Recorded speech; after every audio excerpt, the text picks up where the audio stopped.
Wednesday morning முன்னாடி நாள் நைட்டே வந்துட்டு வெஜிடபிள்ஸ் எல்லாம் கட் பண்ணி வச்சுட்டேன் எனக்கு தேவையானதெல்லாம்.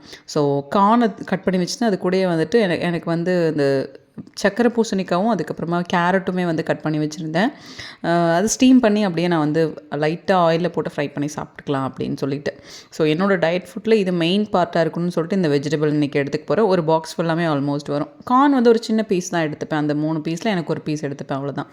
ஸோ கருப்பு கவுனி கஞ்சி தான் பண்ண போகிறோம். ஸோ அதனால் தண்ணியை கொதிக்க விட்டுட்டு இந்த பக்கம் ஒயிட் சனா வந்து வேகவும் வச்சாச்சு.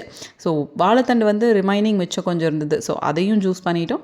ஏபிசியும் வந்து ரெகுலராக குடிக்கிறது இல்லையா, அதனால் ஆம்லா, கேரட், பீட்ரூட் அதையுமே வந்துட்டு ஸ்டோர் பண்ணி வச்சுட்டேன். ஸோ இந்த 2 ஜூஸுமே வந்து கரெக்டாக இருக்கும். மார்னிங் குடித்தோம் அப்படின்னா கொஞ்சம் ஃப்ரீயாகவும் கொஞ்சம் ஃப்ரெஷ்ஷாகவும் இருக்கும். ஸோ அதுக்காகவே நான் வந்து என்னோடய ஃபாஸ்டிங் வந்து பிரேக் பண்ணுறது வந்துட்டு 8 மேலே 9 வரைக்குமே வந்து நான் இழுத்து வச்சுப்பேன்.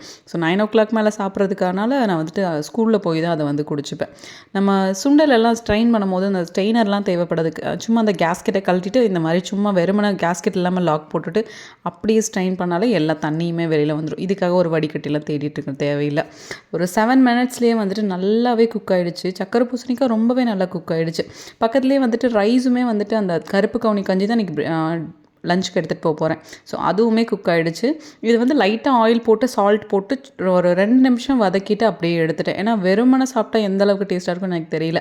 ஸோ அந்த எனக்கு டேஸ்ட் பிடிக்காமல் போகக்கூடாதுன்னு சொல்லிட்டு கேரட்டையும் சக்கரை பூசணிக்காயும் லைட்டாக போட்டு ஆயிலில் டோஸ்ட் பண்ணி எடுத்துட்டேன்.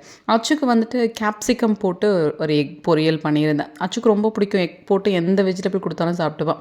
ஸோ அதனால் எக் பொரியல் வந்து கேப்சிகம் போட்டு, கேப்சிகம் உடம்புக்கு ரொம்பவுமே நல்லதும் கூட. ஸோ எனக்கு இருக்கிறதுலையே கொஞ்சம் ஷேர் பண்ணி அச்சுக்கு கொடுத்தாச்சு பிரேக்ஃபாஸ்ட்டுக்கு. இது என்னோடய லஞ்ச். அதுக்கப்புறம் பிரேக்ஃபாஸ்ட்டையும் நான் பேக் பண்ணி ஸ்கூலுக்கு எடுத்துகிட்டு போய் அங்கே தான் சாப்பிடுவேனேமே.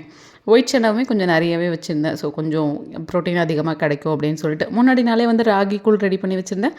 அதையுமே பேக் பண்ணி எடுத்துகிட்டு பீட்ரூட் ஜூஸ், அதுக்கப்புறமா டயட் பால்ஸ் அது எல்லாத்தையுமே நான் எடுத்துட்டேன். இது வந்து நான் வீட்டிலேயே செஞ்ச உருண்டை தான். ஸோ இதோட ரெசிபி கீழே லிங்கில் ஷேர் பண்ணியிருக்கேன்.